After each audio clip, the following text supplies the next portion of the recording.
खुलुमबाय बयखौबो फिन खनसे गोदान भिडिअ बरायबाय तो लोगोफोर बे साननैसो भिडिअ होनो हायाखैमोन माने ओरैबायदि प्रब्लेम जानानै दङ मबाइलाबो प्रब्लेम मानसियाबो माने ओरैबायदि बेस्थ जानानै दङ ओमफ्राय गोजां बोथोराबो एसे हाबहांबाय नालाय नैबे जेकेटखौ जोमबाय आरोना तो नोंथांमोना भिडिअखौ जोबजासिम नायलांब्ला बुजिगोन तो बे समाव आं नोंथांमोननो मोननैसो आपडेट बा माखासे आपडेटखौ शेयार खालामनो थाखाय नैबे भिडिअखौ लाबोनाय जादों।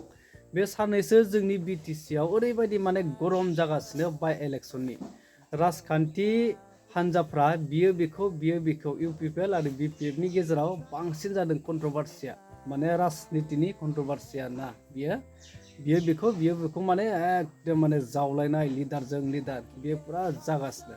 बे समाव आं नोंथांमोननो बर' आइजोफोरनि माखासे बाथ्रा बुंनाय मा बाथ्रा बुंदों आरो सोर लिडारनि सायाव मा बाथ्रा बुंदों माखासे बाथ्रा बुंनायखौ शेयार खालामनो थाखाय नैबे भिडिअखौ लाबोनाय जादों। तो आसा खालामो नोंथांमोना भिडिअखौ जोबजासिम नायलांब्ला थारैनो बुजिगोन। तो माखासे बर' आइजोफ्रा नोंथांमोना थाम्बनेलाव आं मा होदों एसेब्लाबो हमनो हाखाबाय जानांगौ। तो माखासे बर' आइजोफ्रा ओरैबायदि बाथ्रा बुंदों जे मानगोनां हाग्रामा महिलारिखौ लानानै गोबां बाथ्रा बुंदों।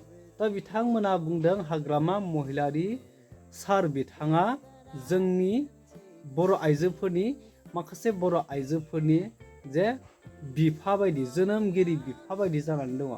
दा बै हाग्रामा महिलारिखौ जोनोम जेब्लासिम थांना थागोन अमा गन्दायाव थानानैब्लाबो हाग्रामा सारनो माने भट होनानै हाग्रामाखौनो लाबोफिनबाय थागोन नै बेफोरबायदि बाथ्रा बुंदों।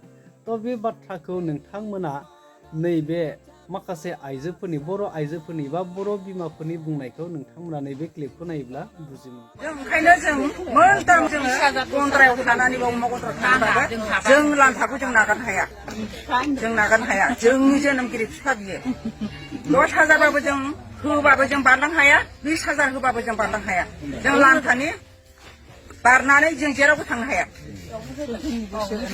दा जोंनि गोसो जों गोदो फार्स्टनिफ्राय जों होबोबाय जों जेरावबो बारनो हाया। नोंथांमोना नुबाय माखासे बर' बिमाफ्रा बर' आइजोफ्रा मा बाथ्रा बुंखो मानगोनां हाग्रामा महिलारि सारनि सायाव मा बाथ्रा बुंखो अब्ला प्रमद बर'आ मा जागोन प्रमद बर'खौ सैया नामा ना मानि थाखाय सैया बे बाथ्राखौ नोंथांमोनासो बिजिरनो हासिगोन। दा बेवहाय मोनसे बाथ्राया ओरै जायो जोङो पाब्लिक जानानै बा रायजो जानानै इन्डिभिजुवेल हिसाबै जोङो सोर लिडारखौ जों दैथायनांगौ सोरखौ जोङो गादियाव फज'नांगौबा सोर बायदि दैदेनगिरिखौ जोङो होयोब्ला रायजो राजानि थाखाय मोजां जायो बेखौ जों रायजो राजाफ्रानो बिजिरनानै माने लिडार खालामनो हायो लिडारशिप बानायनो हायो।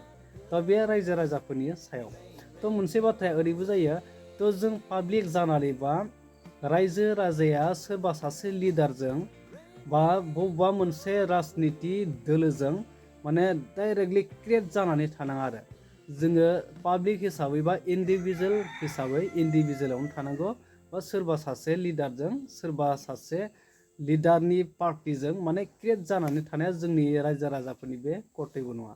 तो बेफोरबायदि माखासे बाथ्राबो जायो। तो बिनि सायाव नोंथांमोना मा सानो कमेन्ट खालामनानै फोरमाय। बे ससे आपडेटखौनो शेयार खालामनो थाखाय आं दिनै बे भिडिअखौ लाबोनाय जादोंमोन। तो नोंथांमोना बिनि सायाव माखासे बाथ्राफोरखौ बिजिरनानै नायदो आरो फैबाय थानाय समाव जों सोरबायदि लिडारखौ लाबोयोब्ला जोंनि बर' हारिनि जोंनि बिटिसिआव मोजां जागोन मोजां खामानि जागोन बेखौ नोंथांमोना बिजिरनानै नैबे कमेन्ट बक्सआव थांनानै कमेन्ट खालामनानै फोरमायदो। तो लोगोफोर दिनैनि भिडिअआ बेनोसै उननि भिडिअआव लोगो मोनगोन।